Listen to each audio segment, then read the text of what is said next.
What's up, guys? It's your boy DJ coming at you. What's happening? It's a Sunday after church, and I'm out on the Tecnigas Bye Bike. Again, yes, another short update review, whatever you want to call it. As you can see, I changed my tires. I got the Shinko SR21s, I believe that's what they are, on the front and on the rear. Yeah.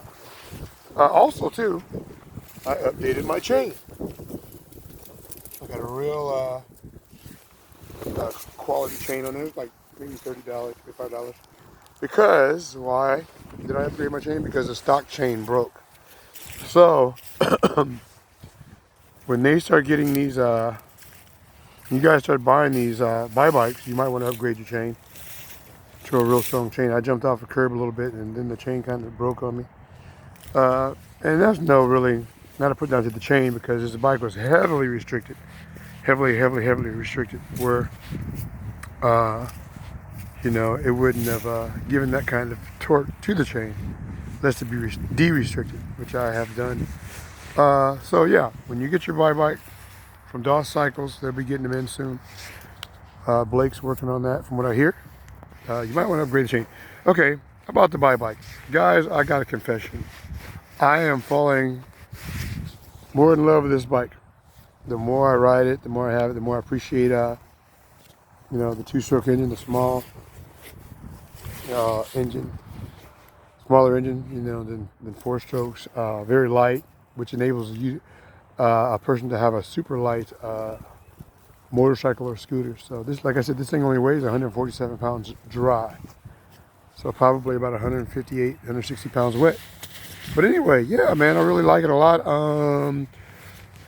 The difference between this and like a 50cc Honda scooter, or like the Metropolitan, or other ones like the Vino, 50cc Vino, is simply the wheel size. That's one of the greater advantages.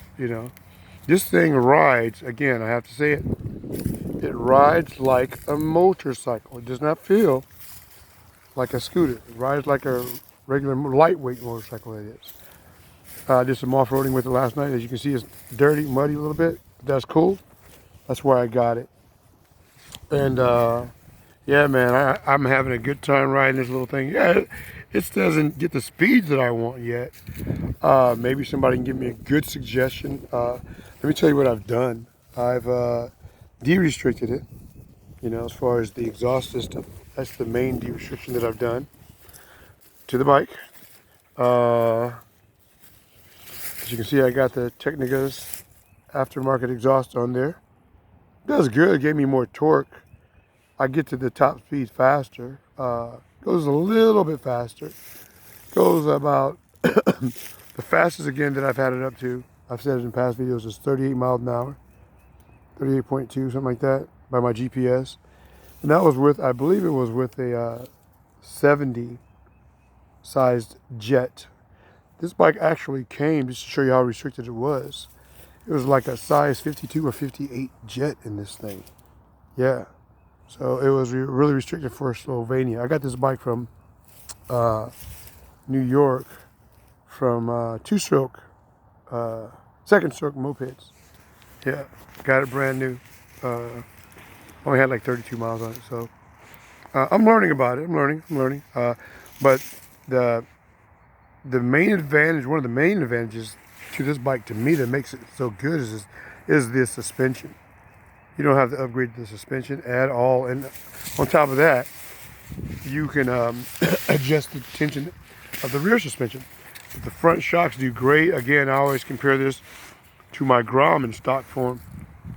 The suspension on this is much better than the Grom. Much better. And from what I hear, is much better than the Honda Monkey Bike that they have released. Because a lot of my guys are complaining about that new Monkey Bike having too soft a suspension and bottoming out. This thing does not bottom out. I'm 200 pounds, does great. I go off-roading, standing up or whatever else. No, I'm not jumping ramps and stuff. I just trail. That's how I look at this. I think look at this as a CT90 competitor. I really want to compare this to a CT90, but I don't know anybody that has a Trail 90 right now. And I got a feeling this is going to win hands down, except for the crawler transmission that CT90 has, you know. But this thing right here does excellent as far as I'm concerned. And I'm used to riding, I got a WR250R. But I really like the lightweight trail bikes. Why? Because they're lightweight, you know. And one of the key advantages for me to really starting to focus on riding this, making this my primary bike, is I like the fact that I can change the tire myself with a couple of tire irons. You know, the little metal levers that you can get to change motorcycle tires. It's like changing, equivalent to changing a bicycle tire. So I really like that a lot about it. And that, you know, say you're 300, 400 miles out and you get a flat, you can change your tire yourself, you know, without having to take it to a motorcycle shop. And that's a really big plus, everybody. So I'm really leaning toward that. And I also have a 1978 Pook moped that I'm going to be working on. And I'm going to hook it up pretty much the same way, same type, style of tire, whatever else. I'm really excited about that too. That's old school though. That's 1978 Pook moped I have. But this thing is really, I think is really awesome. What I do like about this Tecnigas Bye Bike also is the CVT transmission. First I was a little skeptical about it, but the more I ride it, the more I like it. You know, yeah, this bike it's like it's got a jack shaft, so to speak, to it.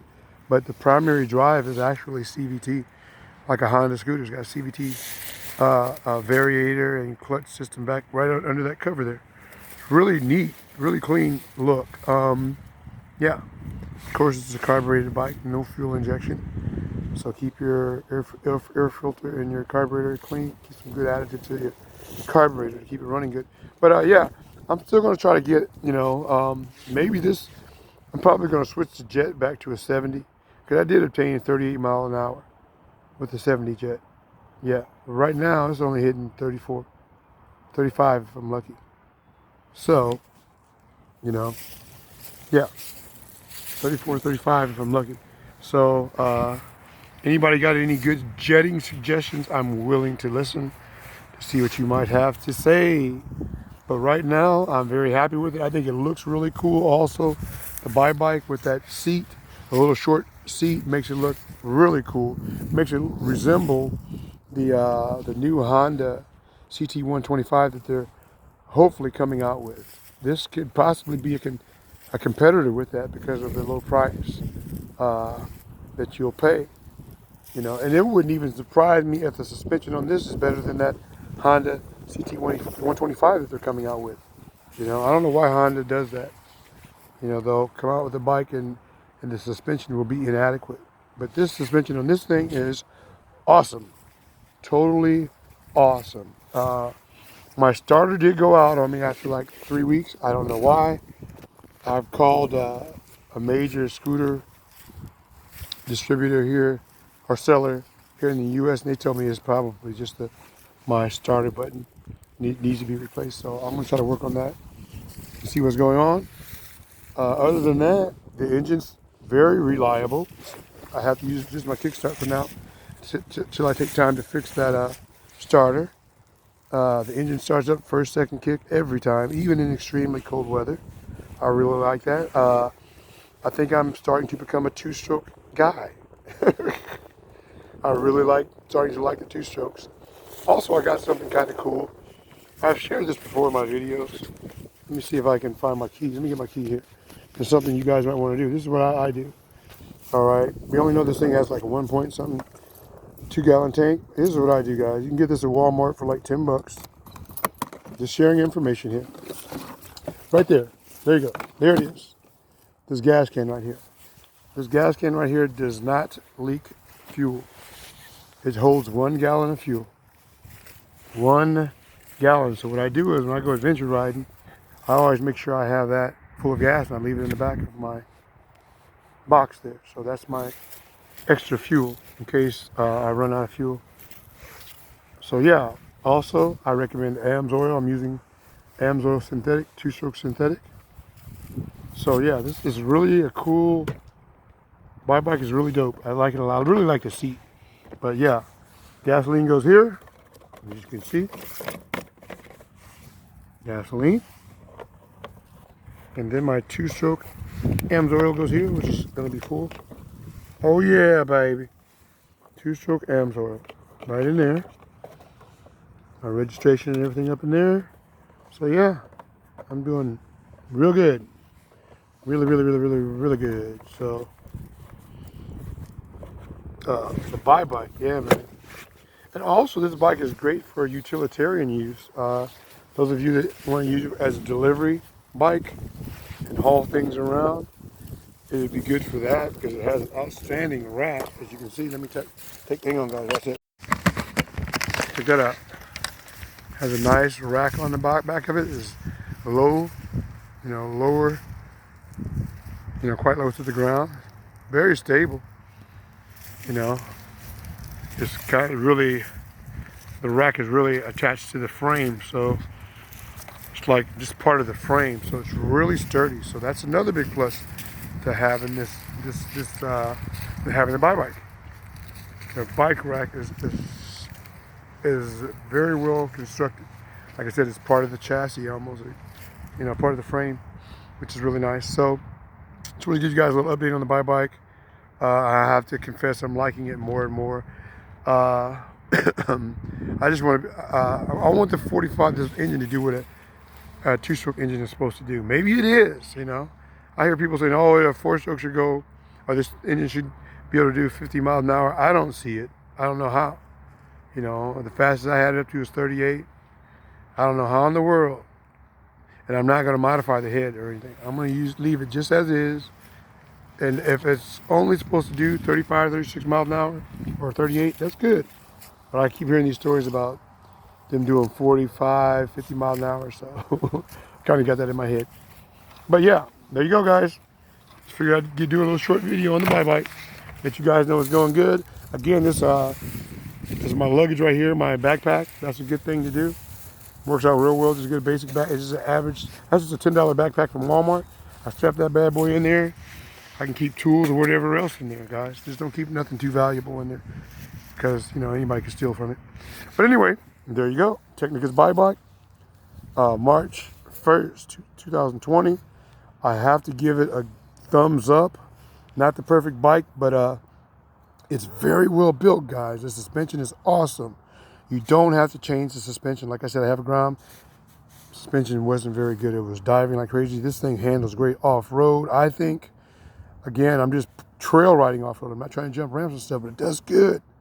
Real good. So watch DOS Cycles with Mr. Blake. They're supposed to be selling these here, guys. And I got to say, I highly recommend it. Very much so. So I'm excited to kind of just see how they're going to run the ones that Blake gets at his shop at DOS Cycles compared to mine, because their emissions and things are going to be different as far as they probably won't have any restrictions on them like this one does. This one had all those restrictions, so it gave me a little headache. So we'll see what happens. All right, guys, later.